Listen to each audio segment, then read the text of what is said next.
Transparency is something that is both a benefit of Agile, but also something that benefits Agile ways of working. The more transparent we can be, the easier it is to make the right decisions, to do the right things. And of course, transparency increases trust massively. It reduces the amount of time it takes to do things. There are all sorts of amazing things that come out of being transparent. As we know, there are a number of benefits of Agile. These are some of them here. In this video, let's focus in on transparency. And we start by going to the Scrum Guide itself.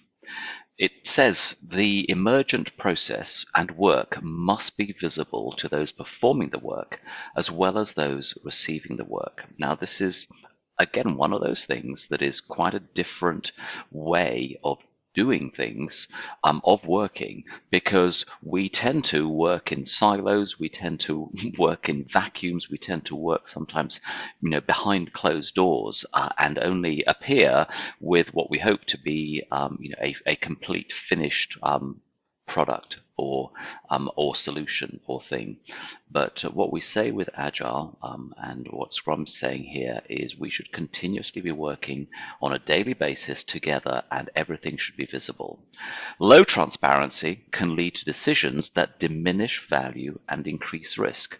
Now, this is just really common sense, and you'll know that we say often that Agile is just common sense rebranded, but it's important for us to purposefully focus on these things and change the way we approach our work.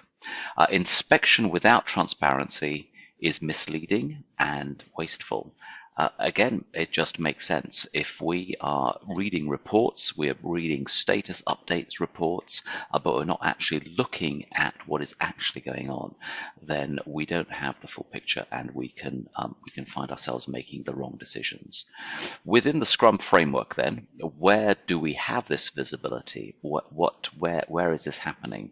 Well, the product backlog is visible to all.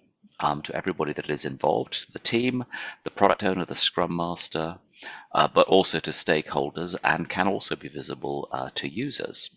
Certainly, many products that Microsoft are building right now, for example, Teams, that is something where their product backlog is visible.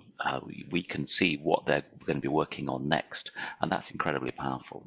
Also, the sprint backlog, that is something that should be visible. The dashboards, the Kanbans, the burn downs, all of those that are helping the team decide what they do and helping them with their work, those also should be visible to all.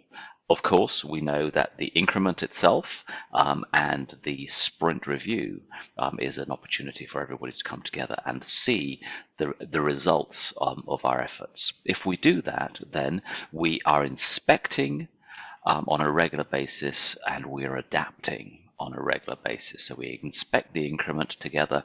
We know that we've all done our absolute best to get to where we've got to, and now we can decide how we are going to deliver the outcomes together that we're working towards.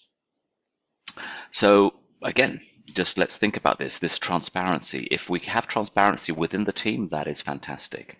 And it's important, I think, to not just be transparent about our overall objective and our overall goal, but if our second and maybe even a third motivations for doing things, everyone's got a secondary motivation or even a tertiary motivation for doing something. If those are also visible, if it's possible, that will really help us to deliver faster, better, higher quality, and so on, and avoid misunderstandings and miscommunications. If we can do that within the team, that is absolutely awesome.